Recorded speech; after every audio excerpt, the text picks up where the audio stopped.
So we already know what we're going to be talking about today, and you already kind of know who this weird person is in front of you. And you're probably wondering, do I really get that excited when I have a boarding pass for a business trip? The answer is yes. My name is Tess Flynn, otherwise known as socketwench. That's wench, not wrench. Everyone since the Drupal Easy guys have gotten that wrong. I'm the module maintainer for Flag Friend, and for Examples, and I am a Drupal developer with FFW, the largest Drupal consultancy on the planet. If you have a project or you're interested in working in Drupal, talk to me or talk to Ray over there at the table. So say hi, Ray. And we'll talk. We'll see what's going on. So, in a lot of ways, Drupal today is kind of at a crossroads. Over the last few years, we've had some really huge changes go into Drupal in both our code and our process. We also just completed this gigantic development cycle of 4 years, which is an eternity in the technical field. Also, we often didn't want to say when Drupal 8 was going to be released. We often said when it was ready. And this led to a lot of speculation and a lot of worry about if it was ever going to be released at all. We also had some turnover in our community. We had some longtime developers leave the project to go on to do other things. Or we also had some people who decided to reduce their involvement because of family, because of changing interests, because of health issues. We were also forked. This isn't the first time that Drupal was forked, as a matter of fact. We've had several other forks before, but this is one of the first and the highest profile that was community sourced. So really, Drupal 8 has been a lot of worry for developers and a potential apocalypse for a lot of business owners. But let me tell you a different story. So let's say the Wayback Machine, let's get into the TARDIS, to the DeLorean, to all of our time machines. Let's go back to the far off period of 2012. We were just recovering from the last J.J. Abrams Star Trek film, and we didn't know how good we had it because the next one hadn't come out yet. Drupal 8 had also just got started. And I was sitting in an auditorium in Twin Cities Drupal Camp listening to Larry Garfield give a talk about the musical CMS, how Symphony was coming to Drupal. And this was revelatory to me. So just that day, I had given a talk on how Drupal 7 works. I had been using Drupal for years at this point. I had maintained my own site. This was the second Drupal camp that I had gone to. But I never really peeked inside how Drupal actually works. So I decided to do what a lot of people said I should do. And I got a copy of Drupal, I got a debugger, and I got a copy of Pro Drupal 7 development, and I decided to go find out how Drupal works.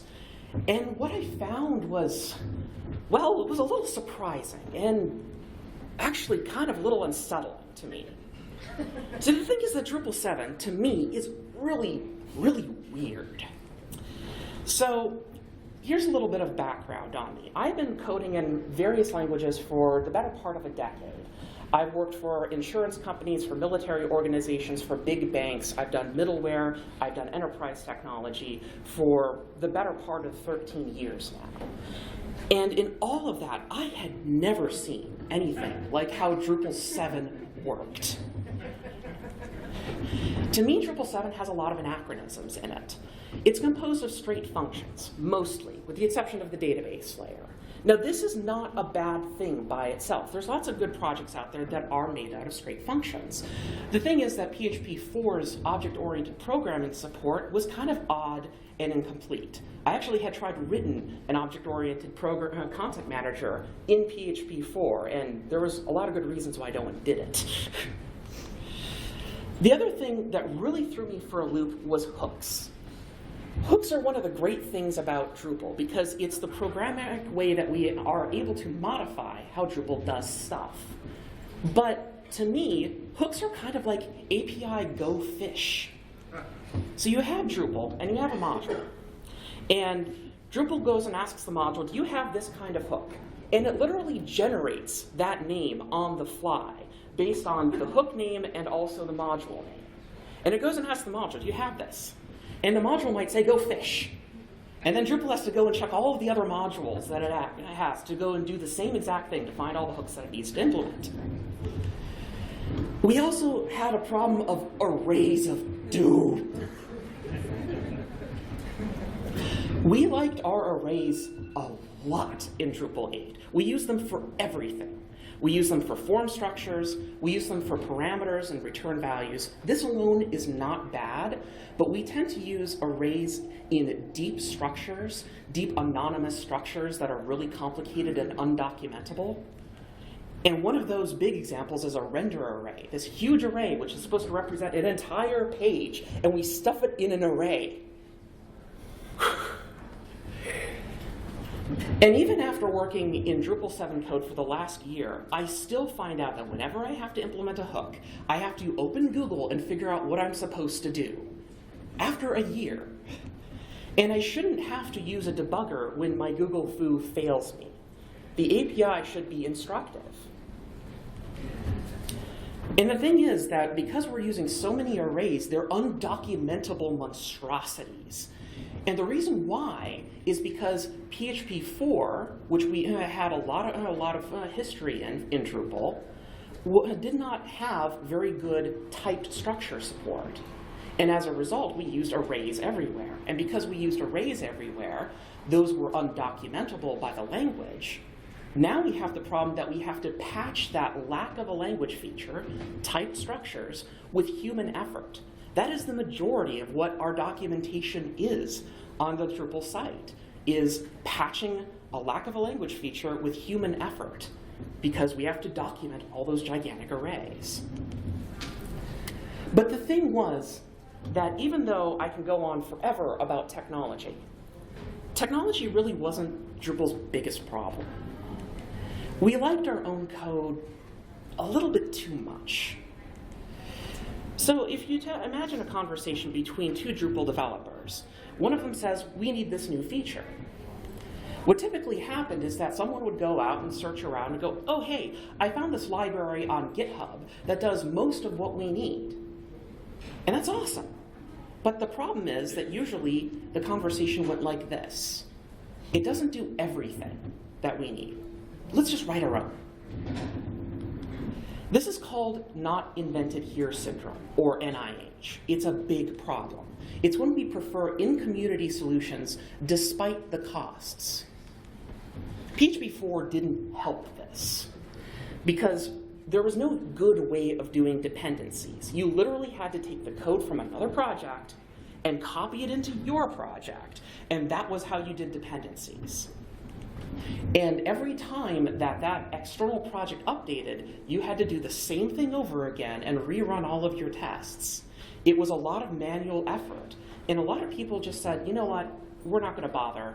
We're just going to make our own, and that way we maintain it like we would retain any other code that we do. But not invented here has a social cost. So if you take that same conversation years later, they'll say that, oh, we have all these issues with this implementation that we created years ago. There might be a library out there that exactly meets all of our requirements. But the problem is we put in all this work already for our in-community solution. And as a result, we don't really want to change it. This is actually called the sunk cost fallacy. This is a concept from behavioral economics that involves point of no return thinking. Usually it applies to houses or vacations or concert tickets or vehicles, things where we invest a great deal of utility, time, money, effort, or emotion. And we reach this point of no return where we're committed to that course no matter what. This affects software as well. It makes replacement of large subsystems in big software projects nearly impossible socially, not technically, but socially. And there's a lot of sunk costs in Drupal 7. We used PHP template when we could have used another third-party templating language. We have simple test when PHP unit has been around since 2001. And there are lots of other smaller examples. And the thing is that not invented here made Drupal insular. It's not that we didn't want to invite people in. We've always been very proud of being a welcoming, open community. But we rarely ventured out. We rarely went upstream and worked on other projects to help them so we could create synergies between our projects and other PHP projects. So when I learned all of this back in 2012, I was really, really discouraged. Everything that I had learned just didn't apply to Drupal. And to be honest, I gave up. I literally said, I'm just going to use Drupal as an admin. I'm never going to bother coding in it at all. It's just too weird and too strange. And I would have probably stayed with that until today, if it weren't for the fact that I wasn't at that auditorium. Because I really love Drupal, but Drupal 7 is just really too strange. I just don't want to know how it works. It scares me. But when I was in that auditorium and I was listening to Larry Garfield, and I was feeling, really alone, that no one else in the world saw this the way that I did, that I had this weird, unusual perspective on our beloved CMS, and no one saw it that way. But when I saw what was coming in Drupal 8, I got really, really excited. I decided right then, instead of being a person that would never code, I wanted to be the person who could make this happen. I wanted Drupal 8 to happen. So fast forward, 4 years later, and Drupal 8 is finally released. There's a lot of relief. And while I could talk about all the technical improvements, that's not really the most interesting question. The most interesting question is, how does Drupal 8 how is it community ready? Right now, Drupal 8 sits at an interesting intersection of three forces. We have a new modern architecture based on a lot of new technology, a lot of new language constructs, and a lot of new ways of writing code. We also have new internal processes, new methods, not coding methods, but human methods, and also a new attitude. Also, there's been a lot of excitement. Well, okay, let's not say excitement. It's more accurate to say drama. There's been a lot of drama. Because to me, technology should be an enabler for people. So who did we enable in Drupal 8? And we enabled a lot of people, I found out. We enabled Drupal developers, PHP developers outside of the Drupal community, themers, site builders, and also business owners. How do we enable our Drupal developers? Let's talk about things we're not supposed to do. Let's talk about patching and hacking core. So you might have someone who's going, okay, well, I have this patch that I need for Drupal core on my site. The problem is that this patch is going to take forever to get in, so I'm just going to apply it manually with each build. Now, of course, this is bad. You're not supposed to do this. That's called hacking core. But people do it anyways because they have to for various reasons, for performance reasons, for security reasons, for whatever reason. And the thing is that hacking core isn't just about files. There's actually runtime patching. Normally, when we think about hacking core, we think about modifying the files in Drupal. The thing is, in Drupal 8, we can do runtime patching, where we can replace entire subsystems with customized versions in memory without changing a single file. The thing with runtime patching, how we used to do it in Drupal 7, is that it added a whole bunch of CPU, memory, and debugging overhead. One really gross example of this was Panels and Panelizer. Because of the way that it rendered stuff, it required replacing an entire whole part of the Drupal render chain in order to work. This added all that extra overhead and additional debugging time when things didn't work correctly. In Drupal 8, we have something called services. Services allow best practice runtime patching. We can go in and go, here's a service that does a thing. I'm going to take that service, I'm going to pull it in, I'm going to make an extension of it in my code, and then I'm going to replace it in runtime with that piece. And now Drupal is modified to do exactly what I wanted to do. However, I didn't change a single file in Drupal core. I only changed it in memory. And that's one of the advantages that you can have when you have object-oriented programming. Also, dependencies. Dependencies are hell. No one wants to deal with dependencies, but Now we kind of have dependency heaven. It used to be that if we wanted to use any third-party code, we'd have to manually copy and paste it into a repo with each individual update, and it sucked. But now we have Composer. There's a lot of other dependency managers out there for PHP, but Composer is one of the most popular ones. And it allows us to actually just write a file saying, I need this particular project from this vendor and this version. And you can list any number of these. And then when we need to build Drupal in order to make a release of it, we execute a command. And we're done. That's it. We pulled all those dependencies in, the exact versions that we need, and we're done.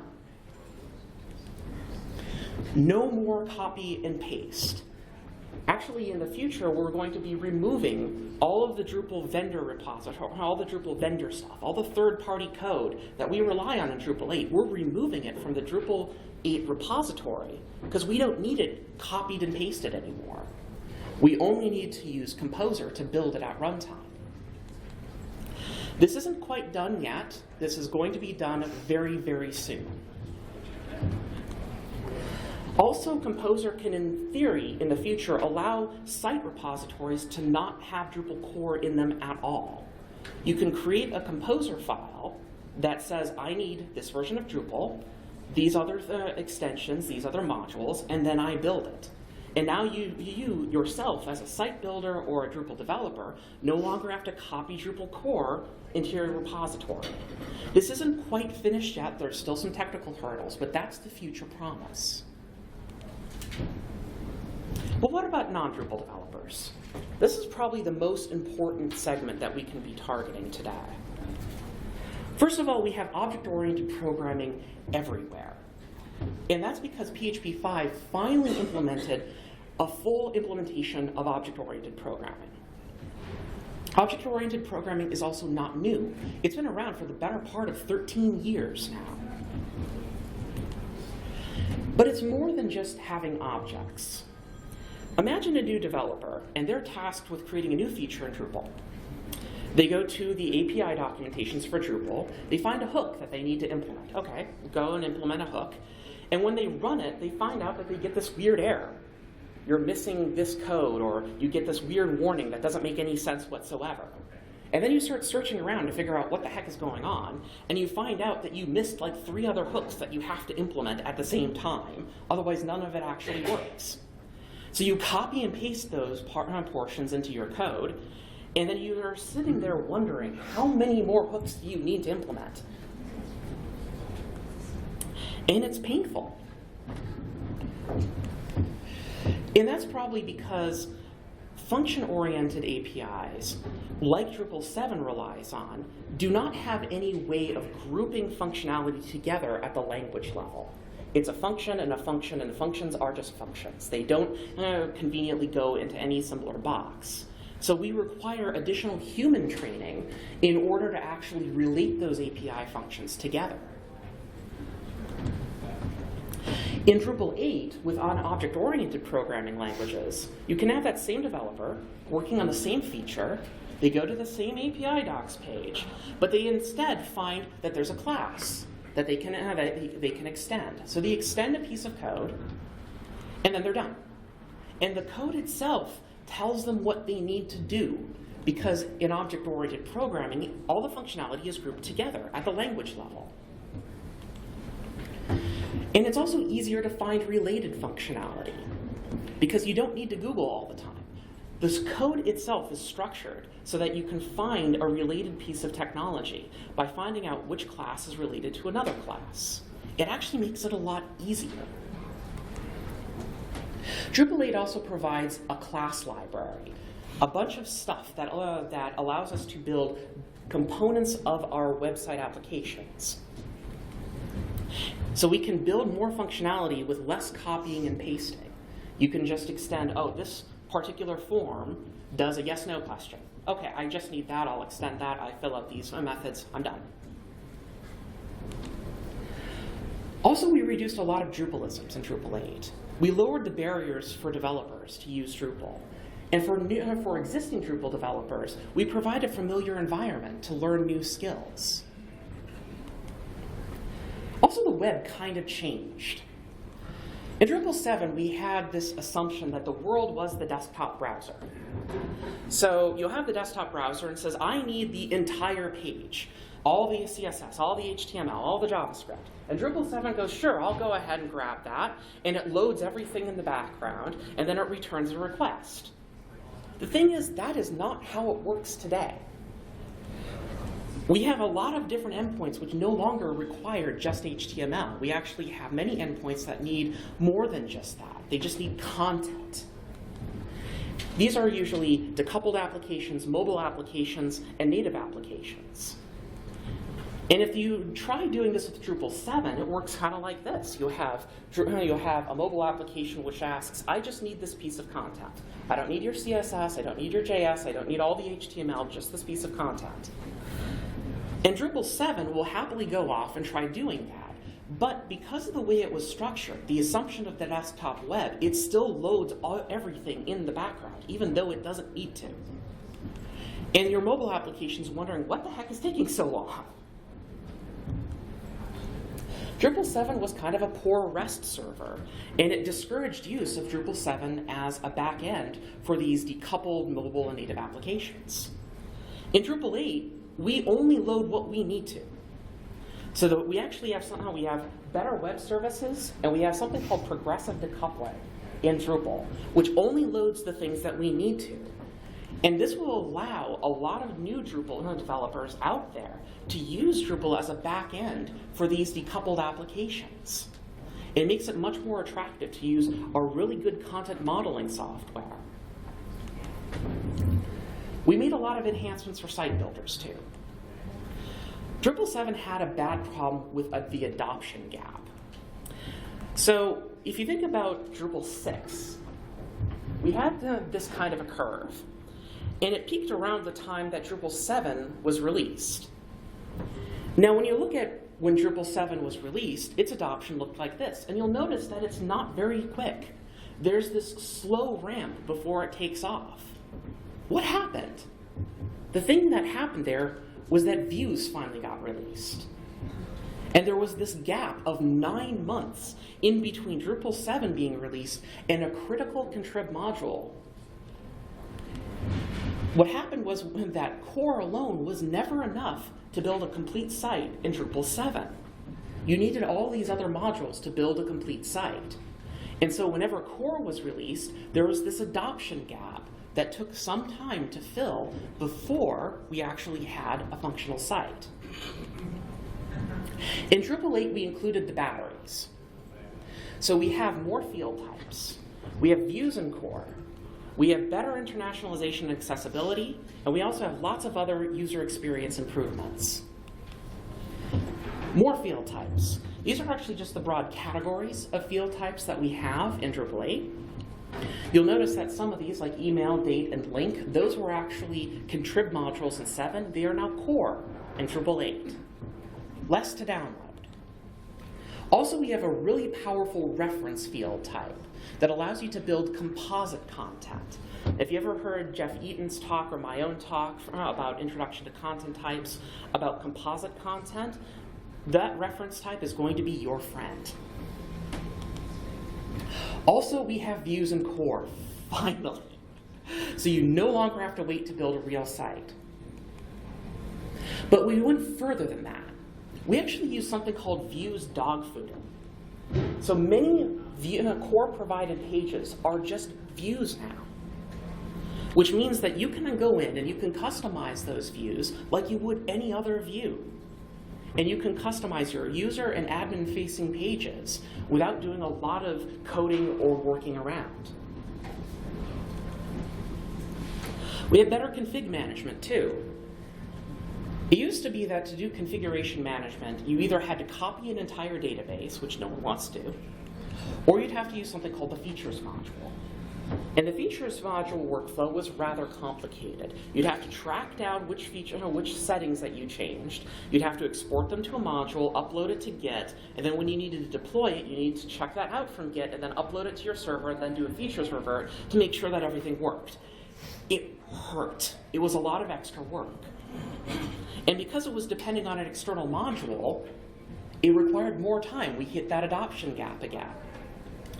In Drupal 8, we actually have CMI, or features in core, as I like saying. Not all the features, but part of features, that allows us to preserve configurations to files. So now, what we can do for a site builder is we can do a config export, we can do a git diff on that export, and we find exactly the kind of settings that we changed, and then we can add those to our Git repositories. And we're done. We also did a lot of work, and this is one of my favorite parts about Drupal 8. We actually made the theme system a lot better. In Drupal 7, the theme system was... I'm not going to talk about that. You might have a themer, and the themer wants something like, I'm just going to say, I need a hammer and nails to build my theme. And Drupal 7 goes, okay, sure. And then suddenly this thing descends from the sky, this big, huge black orb, and you're wondering, what the heck is this thing? And Drupal says, you wanted a demolition crane, right? And that's really what PHP template kind of was. It was a demolition crane. We gave raw PHP code over to themers. This is a bad idea. They don't want it, and we shouldn't be giving it to them. It's complicated syntax, and it was a security nightmare because it allowed you to do things like drop the entire database in a theme. You could technically do that. You shouldn't. But the fact that it was technically allowed was a problem. Fortunately, today we have a new theme engine. We have Twig. No longer do we have to give PHP to our themers. Also, theme functions. I hate theme functions. It's really hard to find what is the theme function in Drupal and find this piece of PHP code which spits out a piece of HTML. Why couldn't everything just be a template instead? Guess what? In Drupal 8, we simplified the theme layer, and a lot more things are templates, and a lot less things are functions. So it allows themers to work with what they're comfortable with. It allows them to work with CSS and HTML, and also some very convenient tokens for doing advanced work. No more PHP. We also enabled business owners. You might think that no more upgrades is a bad thing. See, the thing is that if you have a business owner that has, say, a Drupal 6 site, and they want to update that site to Drupal 7 or Drupal 8, it kind of hurt before Drupal 8. Because usually what would happen is that it's far easier to just build a new site. But your business owner is wondering, what about your content? What about all that content I invested in? Now I don't have that anymore. Drupal 6 to Drupal 7 updates really, really hurt because of module incompatibility, like the image module. Now you have to convert everything over to a field, and that was a pain in the butt. You might have made a lot of past mistakes. Who in this room, you can have created content under user ID 1, go ahead, raise your hand, we've all done it. Also, there was no rollback in the update procedure. You literally had to copy your entire site and the database, try the update, and if it didn't work, you had to restore it and try it again. And it hurt. I tried updating my own very small Drupal 6 site to Drupal 7 for a year, and in the end I decided I should just throw it away and start all over again, because that was easier. And it was easier and more cost-effective to build a new site. In Drupal 8, we have Migrate in core, which allows repeatable and customizable content migrations. So we can actually take the content from all the way back to Drupal 6, and we can actually update that all the way to Drupal 8. And what we can do is we can actually modify that during the migration process so that we can fix those past mistakes that we made. It's also cruftless. No longer will old database tables and other stuff that was in your database all the way back from Drupal 6 or Universe Help You Drupal 4.6, which is what my site was. You can leave all of that behind and get a nice new clean database that doesn't have all this weird stuff in it. And this is supported all the way back to Drupal 6 and Drupal 8. You can transfer content directly from a Drupal 6 site to a Drupal 8 site. We also have better config deployment. You have your staging server and you have your production server. We can do a config export after we make all of our changes on our staging server. We can check it into Git, and then on the production server, we do a git pull, and then we do a configuration import, and that's it. We're done. So now we have our configuration updated. It's a lot easier to update your production site with Drupal 8 because it's just text files. And you can do this with just core alone. You don't have to include a third-party utility like features. But we also did more than just enable people. We also changed our processes and we changed our attitudes.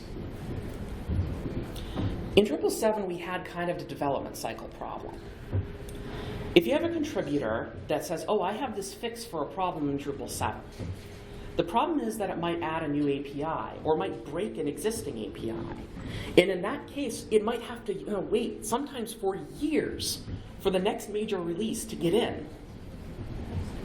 And this does nothing but kill contributor interest. All that lengthy development cycle that we had in Drupal 7 just kills developer momentum. And also all of our contributor interest. In Drupal 8, we started a new process. So starting with Drupal 8.0, we actually now allow non-breaking changes to go in every minor version. Eventually, we'll get to a point where we'll feel that Drupal 8 is stable enough that we can create a long-term service version. Meanwhile, we can start working on breaking changes for the next Drupal version, Drupal 9. This is called Semantic Versioning. It provides predictable releases every 6 months and a long-term support when the next new major version starts. This is great for businesses because it provides predictability so that businesses know when the next version is approximately coming out and they can gear up for it and be ready for it. Or they can decide to leave it be because the new changes don't apply to them. And it's more than just good feels. It's more than just making contributors happy. It's also the fact that it lets contributors see the value of their work before they forget. There's nothing that hurts the worst about sprinting than having someone work on a patch and then knowing it's going to be possibly 6 or 8 months before it gets committed. It breaks my heart every time I see that with a contributor. And I'm glad to say that we're working on making that a lot faster in Drupal 8, that will actually get into real working versions of code a lot faster. And this is all great stuff, but why in the heck did it take so long? We spent 4 years on Drupal 8. Why did it take so long? Well, let's talk about how open source gets updated. So you have your project manager, or in a lot of open source projects, the original author of the software, saying that they need to make a new version. Everyone is excited, of course. And then they ask, okay, what do we need to include in this new version? And everybody has their own idea. And the thing is that that project manager might listen to all of them, write them all down, and go, you know what, all of these are great ideas. And the fact that we have so many ideas is great, and one of the great things about open source. But updating them all would take years. Not that we know anything about that. There's a lot of conflicting priorities that project manager has to face. In open source, it's actually an important point that easy and fun has to be considered, as well as which updates are most critical. Also, there's a lot of problems with subsystem dependencies. If you're going to replace a large subsystem in a piece of code in a large, complicated project like Drupal, there's a lot of surrounding pieces where it integrates with everything else you need to be concerned about. Also, there's technical debt. Technical debt happens when someone says this: I don't have the time to do it the right way. This usually results in shortcuts, brute force approaches, or other quote-unquote temporary workarounds that end up in the code for years. And they need to be fixed, but no one gets around to it because it's been working, it's not broke, so we don't fix it. And it's very tempting for a lot of project managers at this point to go, we need all of these changes, but what if we just took all of them, we prioritize them, and we come up with releases in between each one of these major updates? instead of spending years doing them all and having a big update. This is called the incremental update strategy. In essence, it works like this. You define an endpoint several releases away, and then you focus on one big change per release. So let's step into the mirror universe right now of what would happen if Drupal 8 was actually an incremental update strategy instead of a huge, huge update like it was. So we start with our starting point of Drupal 7. We define an endpoint as Drupal 9. And instead, we have a whole bunch of incremental updates. Now, this looks a lot like semantic versioning, but there's a difference. There are breaking changes in between each one of those incremental updates. So the problem with the incremental update strategy is that it's really great in theory because it gives you more focused changes and less everybody working on their own piece of the pie. Everyone's trying to focus their effort. It's also less perceived work because it's easier for volunteers to maintain momentum when they're focusing on a single major fix, as opposed to a whole bunch of fixes over the course of years. And for contrib developers, it seems also easier as well, because when the new version of core comes out, there's only one major change, and this shouldn't take too long to update their stuff. So this seems easier for contrib devs because a focus change takes less time to update modules. And throughout all of this, what's really the incremental update strategy's key advantage? It limits cultural shock, because fewer changes are easier to accept. So let's go back through the transporter, and we're going to go into the prime universe again. So Spock no longer has a goatee, Krell does. And let's ask, why the heck didn't we do this if the incremental update strategy seemed like it was such a good idea? Drupal 8 was what I call a big bang change. We did all of these changes in one huge version jump that took years to develop. And the thing is that big bang updates are organic. If you don't make the decision to do an incremental update strategy first, you default to a big bang update strategy. Think about it like this. You're going to add an addition to your house. And in order to do an addition to your house, you have to do a bit of demolition first. Now, very controlling project managers will actually go, okay, we only need to take out this piece, we're not going to change anything else, we're only going to do additions. But let's be realistic, that never happens in a remodeling process. What usually happens is that once the walls are torn out, you start going, well, what else can we fix? Oh, hey, I always wanted an outlet right there. Oh, it would be nice if we could put a sink here or a second bathroom or, a kitchen island here. And suddenly you're adding a whole bunch of extra stuff to your remodeling process. What does this sound like? It's feature creep. It's not just for new features, but it's also for fixing things that were unplanned. And in order to avoid having this feature creep in the incremental strategy, you often kind of need a tyrant at the center of your project, or at least someone who can say no with authority. So you have your developer and you have your project manager, and the developer says, well, since we're replacing all the code around it, we might as well fix this too. But the project manager has to be in the uncomfortable position to say, no, that's a change in our release scope, and it's really discouraging, because no isn't the same in open source projects. In a corporate project, if your boss says, no, we can't work on that right now, please put it in the backlog and we'll get it to it later in another sprint, you go, okay. But in open source, what is your cultural cachet? It's encouragement. It's volunteerism. So what happens is if you say no, it just is discouraging, and people leave. On the other hand, if you have a project manager which says, we need to get this out, this major version, it needs to be done by here, and I just want you to make it happen. If you say that in a business context, people will try to make it happen. They'll pull extra hours or maybe pull in extra people if necessary. But in open source, that doesn't encourage unpaid contributors. They just leave. They don't have any, and they can do other things with their time. The thing is that Drupal isn't really an iPhone. You can't define what it looks like perfectly and pristinely and then tell everyone, go ahead and do it. And we're not working for Apple. We're volunteers. We're a volunteer-driven community. And we really don't want to be that. There are other open source communities out there that actually do have kind of a tyrannical figure at the center. And they're not a lot of fun to work in. But Drupal is. And the side effect is that Big Bang updates are kind of exciting. They're not exciting for existing developers. They're really kind of traumatic for existing developers.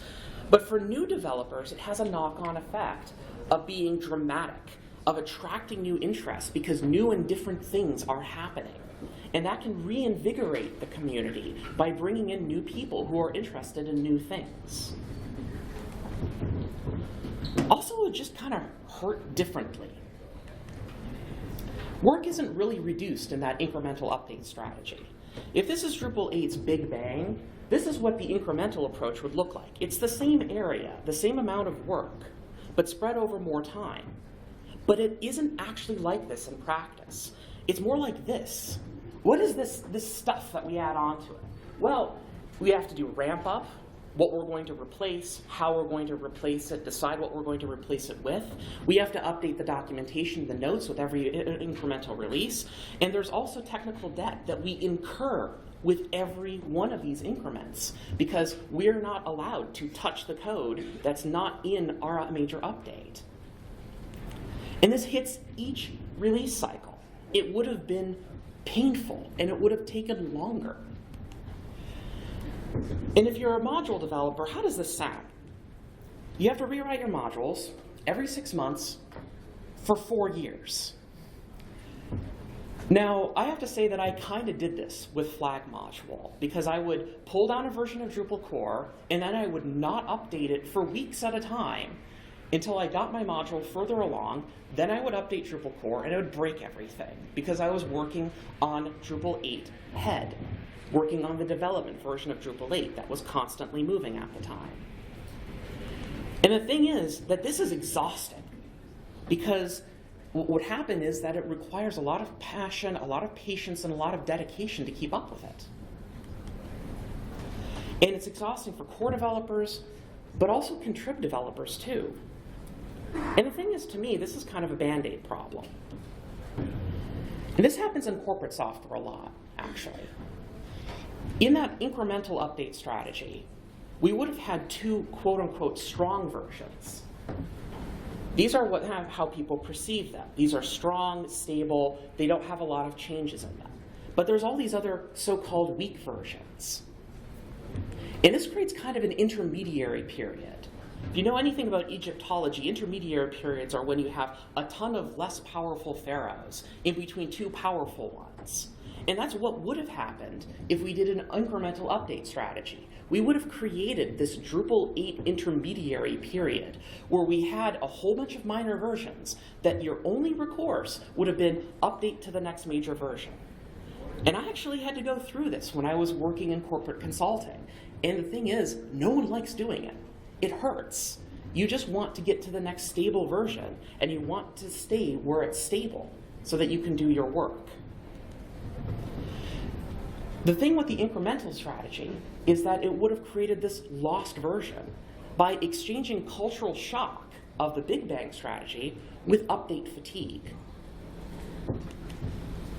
And the thing is that Big Bang updates actually can be a mental reset. And this is one of the things that not a lot of people really think about with doing this huge, massive change, which seems very dramatic and very intimidating, is that when you start working in it again, everything seems different. But if you take a moment to step back and go, wait, I don't want to approach this like I'm an old expert. I want to approach this like I'm a new student.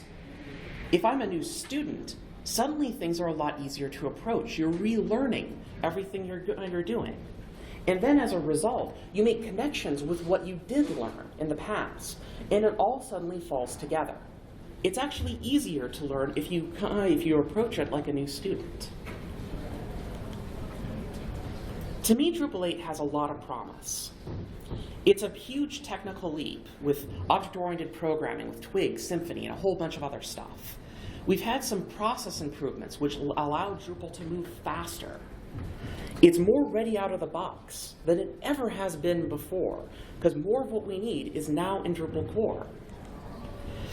And we just finished this huge, long slog. But I feel that with our new architecture, our new processes, and all the new excitement that we've generated in Drupal 8, I think that we have a brighter future where we can actually attract a lot more people to Drupal 8.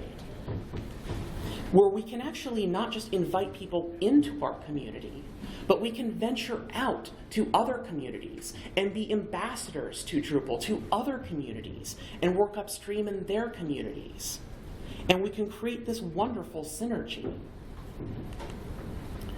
Drupal 8 is a great opportunity, not just for today's Drupal developers, but also for those that we'll meet tomorrow, perhaps, at the sprints on Sunday. I'd like to thank everyone for a moment for having me here today. I'd like to thank Kathy and Drew. I'd like to thank the entire MidCamp staff for allowing me, and everyone here today for putting up with me for the last hour.